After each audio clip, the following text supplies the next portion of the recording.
Welcome to Let's Be Loved. This is your girl V, and today I want to talk about something that affects hundreds of thousands of women every year: breast cancer. I know October is Breast Cancer Awareness Month, but if you're dealing with breast cancer, then it's something you deal with every single day. So we don't need to wait till October to discuss it.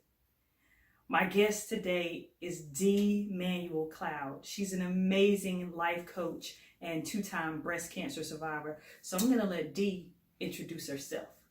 My name is Dee Manuel Cloud. I am the owner and CEO of Intentional Living Academy, which houses my signature program, Thriving on Purpose, where I help women who are ambitious but feeling overwhelmed, stuck, and stagnant understand that everything in life is happening for a purpose, and that purpose is to prepare you to your next level and into your purpose. So thank you so much for having me on. I am a two-time breast cancer survivor, and excited to be a part of this conversation. I'm also in the LGBTQ community. I was diagnosed at 35 years old. At the time I was married mother of two. I was working and just kind of coasting, I think, in life. And here comes this hiccup and this speed bump. And that's what I call it. I call it my hiccup and my speed bump. And I really believe that the universe was asking me to shift, but I was scared, right? Like, I'm like, because I was married to a man at the time who I knew was head over heels in love with me, but I had this secret, right? Like, I'm like, I don't know. So during that time, let me just say, I didn't know I had a secret when I got married to him, right? Like, I was like, okay, this is cool. I didn't know I liked women. Wow. When I got married. He was safe. I knew that I didn't have these overwhelming feelings of love for him, but I did love who he was, or and still is, as a person. Like, she started working at the firm. We were sitting in the break room, me and about two or three other Black women, and she walks into the break room, and I'm like, hey, you can come sit with us. And that's began the friendship. And we would just talk all the time. And it I don't know. She was just, I don't know. I don't even know when I started to see her differently. But I do believe that everything happens for a reason, because she would end up being my caregiver during my treatment. Like, she was the one who was changing bandages. She was the one who was, helping me with my diets and just the mindset. Like, she's super funny, right? So she kept me laughing all the time. And so I believe everything happens for a reason. I believe I met her at a time when I was supposed to. And then as I went through that breast cancer experience, she was more present than my, at the time, husband, because I mean, as a guy, he didn't know what to do, right? He just kind of like, hey, I don't really know what to do with that. and so she stepped up, and so I'm thankful. There were times, V, where I would be so sick at night. And of course, again, not taking anything away from my former husband, but he just didn't know what to do, right? I don't know if you experienced, when I was going through chemotherapy, one of the things I vividly remember are the coughing fits at night. I don't know what it is about when you lay down at night, I would have these coughing fits. So it would interrupt my sleep. And I remember distinctively, by then, Rashima had moved in to help care for me. And like, they switched places. She would come and sleep in the bed with me at night to help care for me. Okay, wait a minute. This story just got really interesting. Okay, wait a minute. Did your husband know that she was gay? Yes. She has Mm-hmm, never mm-hmm. presented herself as anything but her entire life. Okay, I'm just trying to figure out And how so the that husband goes was like. Right. And so that goes back to, again, when I don't think that people understand the depth of what I mean when I say I knew how much this man loved me. And I knew that he was willing to do anything and everything for me. And so if that meant, hey, she's attracted to this woman and this woman is going to come in and take care of her right now, listen, if that's making her happy, let's make her happy right now. Wow. So it took Yeah. me a long time to forgive myself. It took me a long time to forgive myself for just how much I knew I hurt him. Mhm. Are the two of you friends now? Your husband, your ex-husband? Well, we have a beautiful daughter together. And so, yes, we still communicate. We're still friends. It's not tense at all. Can you take me back for a moment to when you got your diagnosis? At that time, you're essentially dating both. I mean, you're married, but then you have a girlfriend, and you get this diagnosis.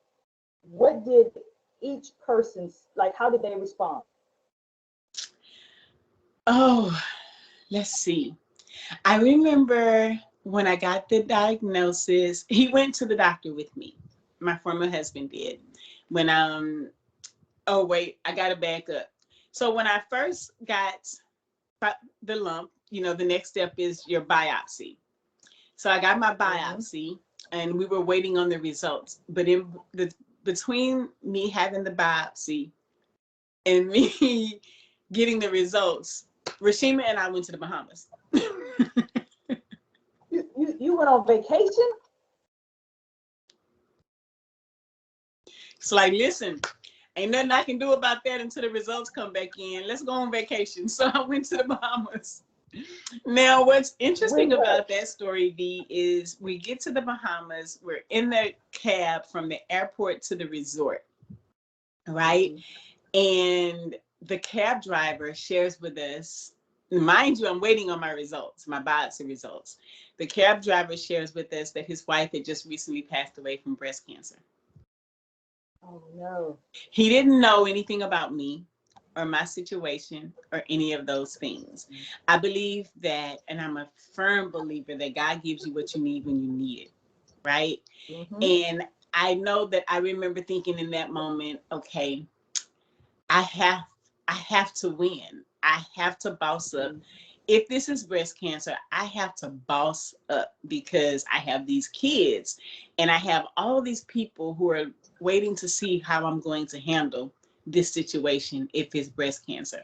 And I remember like I was so completely shook after that cab ride that I stayed inebriated the most of that vacation. I was drunk all the time.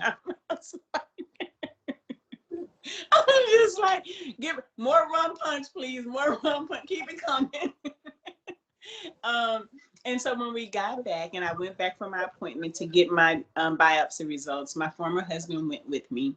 When I went through that one, it was really like the only change I saw in my body was I lost my hair, right? My energy levels didn't decrease. I wasn't sick. I wasn't any of those things. I just lost my hair. And I was like, I don't know if y'all are really giving me chemo. This is like, I think y'all are giving me water and charging me for it. Like, right? Because I didn't feel any different other than the loss of my hair. And then FEC, Mm-hmm. that red devil is awful. It's awful. And so that's when I really knew I was sick. Because before that, I didn't feel sick. When they started giving me that, that's when my nails started coming off and lifting and coming off. My toenails started coming off. They were black. I was nauseous. I was exhausted. It was awful. Mm. How long did that last? That one, I want to say I did. It was either 6 to 8 weeks or something like that. And the worst part about it for me, because I'm a foodie, I love food, is that after treatment, I would lose my appetite.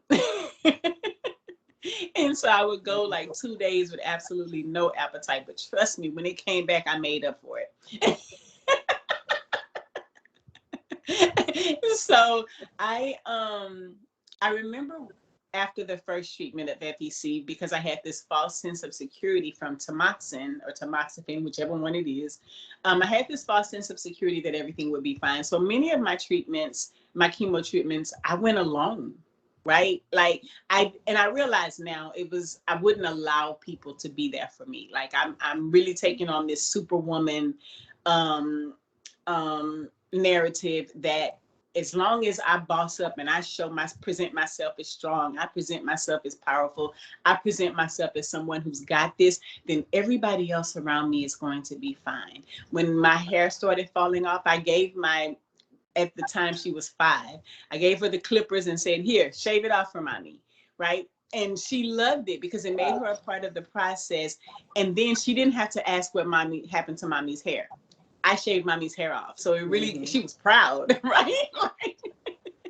So I realized that when I was going through that, even in that moment, I never made it about me. I was still trying to make sure that everyone else was around me was fine, that I was uplifting and inspiring everybody else around me that I'm going to be fine.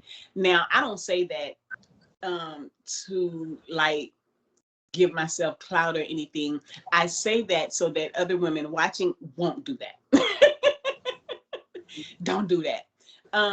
It robs other people of their blessings and their experiences of being your caregiver, of being there for you. It presents you as less than human, so that when other people are required to go through hard times and they are not able to do that, then I believe it can be self-damaging, right? And so I say all of that to say I did it because it was just the role I was used to being in. I was the backbone of my marriage. I was the backbone of my family. I'm the last of 7 kids, but I always felt like I was the firstborn because they came to me, and they still do. They come to me with everything. Not only is it okay to ask for help, asking for help is powerful. Vulnerability is where power lies. It takes someone being extremely strong to ask for help. And we've always had that opposite, right? Like if I ask for help, it means I'm weak. No, asking for help and admitting and acknowledging that you need help takes courage. Right. Yeah. Yeah. We have to put the ego aside and realize that that doesn't make you any less than. Um, so this has been eye-opening for both of us, but it's also been painful. It's also been life-altering. A lot of women talk about how it has affected their self-esteem, your body image. When you look in the mirror for the first time and see scars, when your body changes in a way that it will never look the same again. That's really, really hard. September 2021, I was diagnosed with stage 0 DCIS breast cancer in my right breast. I was lucky because it was caught early and it was non-invasive, but I still had to have major surgery. I also joined an online support group, and I did a lot of research to understand my particular medical situation, and to understand my diagnosis. I encourage everyone to join some type of support group because you really need the support of family and friends when you're going through this. You need to talk to people who have been through this. When I was preparing for surgery, my online support group was so helpful.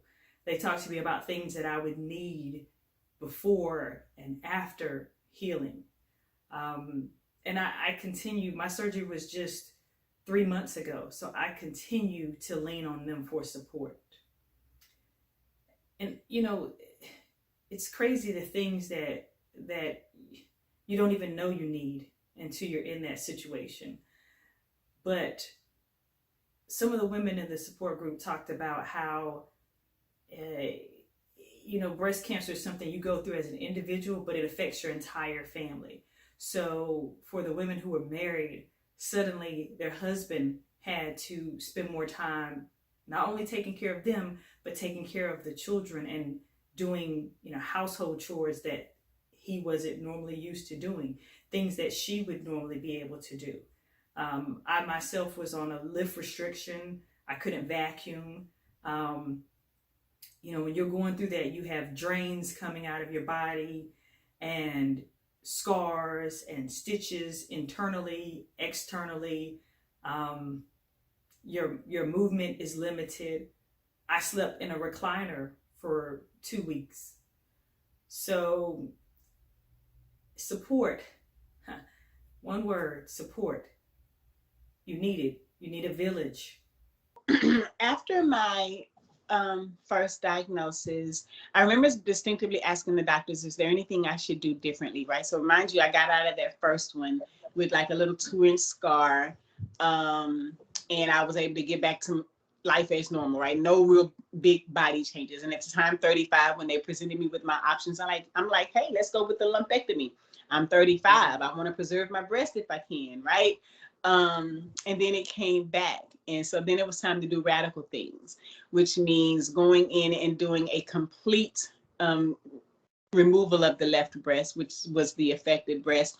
And to have tissue to do that, that meant, okay, now we need to do the abneoplasty so that we can take muscle from your abdomen and put it in your chest, which means now I went from having this 2-inch scar to now I have this huge scar from hip to hip from where they did the abneoplasty, or the tummy tuck, which is for most women, it's like, yes, let's do the tummy tuck. Well, I was already small. And so their concern was, you don't have enough tissue for us to take. So we have to take muscle, right? So now I got this scar from hip to hip. They go in because again, mine is here, which means it's not in a place where they can put a scar that's like in the crease of the breast like they can over here. So I have this big round circle where they go in and they take the cancer out. And now I have scars on over here, just everywhere, right? And so it's like,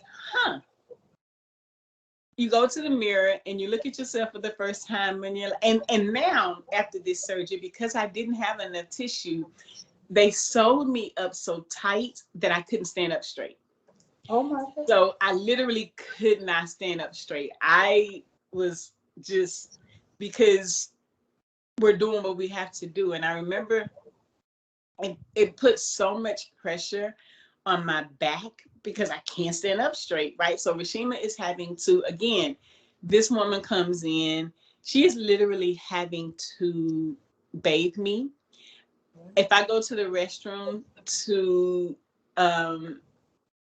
do the second one, she's having to wipe me. She did it all. Right? And I remember thinking how much she doted on me and how much she still treated me like I was beautiful. Like it just, where I believe a lot of partners back up because you have these changes, right, in your body.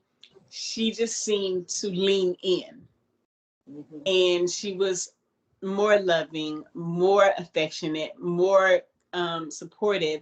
And so it never even, I never thought about it. I didn't think about the scars because I had this person who was helping me see the beauty in myself in the midst of all of this, right? And just constantly lamenting about how powerful I am to be able to go through this and still be smiling and still be uplifting and still be encouraging everybody else around me. And so she was the one who was always saying, like, you're my shero. Like, I can't believe how you're still trying to encourage other people. You're still trying to uplift other people. Like, where are you getting this from? Right? And so it was her pointing those things out for me that didn't allow me to focus on the scars. You were lucky to have someone special in your life to help take care of you while you were healing. But it's so much harder if you are single and dating and going through breast cancer. It's hard enough accepting your own body, looking at your scars in the mirror for the first time, but to try to open up to someone new and to share with a new person what you've gone through, someone who has no idea what your body looked like before surgery. And so now you have to be so vulnerable and expose yourself in a way that it's just scary. So I look in the mirror every day and I bear all to myself first and foremost. And I'm learning to love and re-love the new me.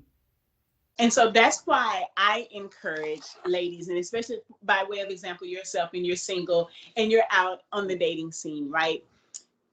I think it's super duper important to date slowly and with intention, to get to understand what someone's intention is with you. And part of that is having that dialogue about, what challenges have you overcome in your life? Because I'm going to share with you the challenges that I've overcome, right? And the thing about that is I believe that when you are upfront and honest in the beginning about just the things that you've been through, by way of example, you know, what's the biggest out, if you're dating with intention and you're out over a cup of coffee, tell me some of the biggest hurdles you've overcome in your lifetime. You know that if I survived breast cancer twice, something different is going on under these clothes. Right. Yeah. Yeah. Yeah. And so again, I'm just putting it out there with intention. And so if this is somebody who is more focused on their physical, I don't fault you for that, but I'm letting you know right off the bat that we probably don't need to waste our time with each other. Intimacy was really hard for me when I was going through chemotherapy and I was still married or whatever. Like, I don't think that people understand the effects that medications have on your body. But here I am, and I'm with this man who, my husband, who is still desiring me to be intimate, and I'm like, this chemotherapy is doing all kind of stuff to my body. Like, I don't. Sex was painful, right? And I'm like, I'm trying to explain to you that this hurts, right? And I don't I don't think that he ever got that. But then as a woman, she completely understood, right? Like, no, I get that because I don't know. I just think that as a woman, she was able to be more compassionate about the changes that my body was experiencing. And then, of course, I didn't find out too much later down the line and after my diagnosis when I started doing bedroom parties for bachelorette parties and sex toys and things like that. And I became more educated on sexual health, that there were things that I could have been doing at the time to make sex more pleasurable for me, even as I was going through treatment. And I didn't know that. Nobody talks about that when you're going through treatment, but primarily lubricants. Lubricants are amazing. And I did not know that at the time. Like, do your self-examinations, know your body, recognize any changes in your body, because early detection is key. The breast cancer research has come a long, long way, right? And I don't think that we need to look at breast cancer anymore as a death sentence, right? Because research has come so far. And if you can catch this thing early, then absolutely, like, it really is treatable and something that you can get over. And I liken it to anything else, any other illness. Not knowing is not going to make you not have it. So better to be in the know. And I think that a lot of times we avoid knowing our medical status because we're afraid. Oh my gosh, talking about the financial strains and the challenges that you go through. You know, you shouldn't a cancer patient should not have to be forced with paying bills and then somehow paying for treatment. It puts a strain on a family because if you have a two income household and all of a sudden one person cannot work, it's hard. And when we think about the financial issues associated to breast cancer treatment, I don't even know how to put that into words. My entire surgery was $148,000. I don't understand why. Or at least that's what was billed, through the hospital. Of course, my insurance immediately covered 85,000 of that.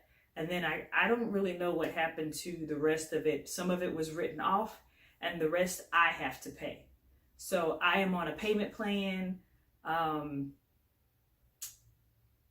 Yeah, it's insane. Luckily, I'm able to afford the monthly payments, but what if I wasn't able to do that?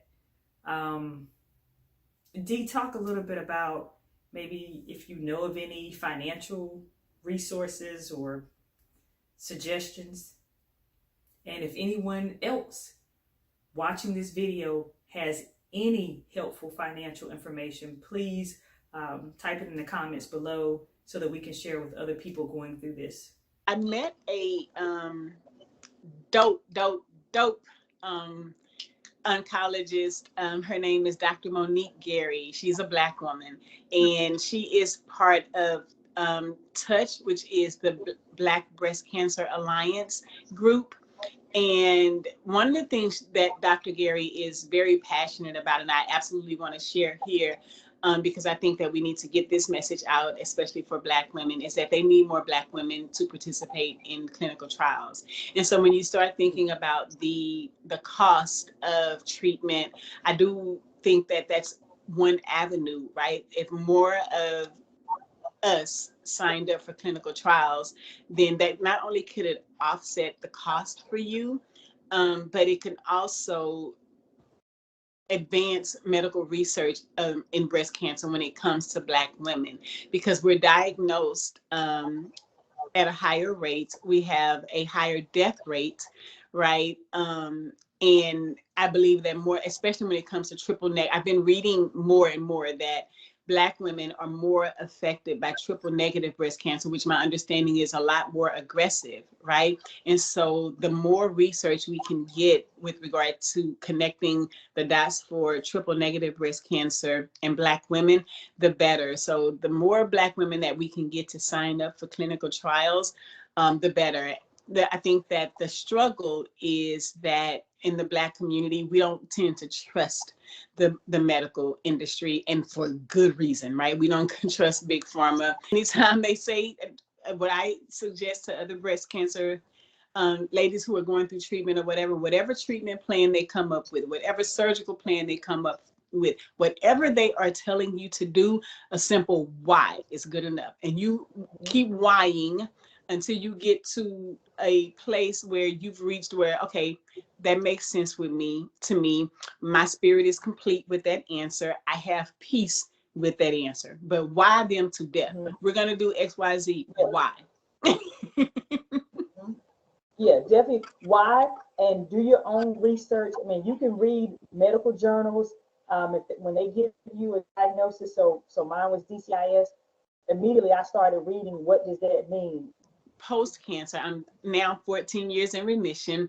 Post-cancer, the way I try to live the way I live my life is making sure that I'm creating a healthy balance, right?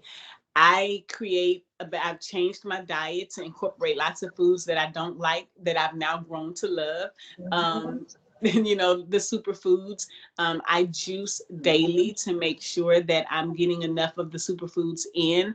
I used to hate nuts of any kind, walnuts, almonds, cashews. I didn't want any parts of it. But now I recognize and understand the health properties and benefits. So I'm making sure that when I'm having these salads, I'm putting those power foods in my salads, your cranberries, your walnuts, your kale, like your lemon juice, your cayenne pepper, all of these things that help to promote a healthy body, right? But I also believe that quality of life is just as important as quantity of life. I don't want to live to 100 if I got to eat kale every day. I mean, I want some fried chicken. Right. Yeah. Right. Yes. And so I believe that it's important to have a balance. Well, Dee, I want to thank you so much for your time, your wisdom, sharing your experience, but most of all, just your positive energy. I love talking to you over the phone, and you're just so inspiring to have gone through what you've gone through. Like you said, 14 years in remission. We're going to claim a lifetime of remission. You show people that you can go through this and come out of it still smiling, still positive, still energetic, still in love with life. So I just thank you for sharing your story. Oh, no, thank you so much, V, for reaching out to me. I remember the first time you messaged me, and like we've just been chatting ever since. So thank you for allowing me to be a support system for you. Thank you for receiving the energy that it is important for me to put out into the world. I'm trying to create a ripple effect. I believe that the more of us who put this positive energy out there, that we're going to connect. I'm going to connect with V, and V is going to connect with thousands of others through your YouTube channel. Thank you, Dee. I want to say to you and to everyone just a reminder from Let's Be Love, let's be the love that you want to see in this world. And that is exactly what you're doing, Dee. Thank you. Thank you, gorgeous. I appreciate the time. Thank you for having me on. Mwah!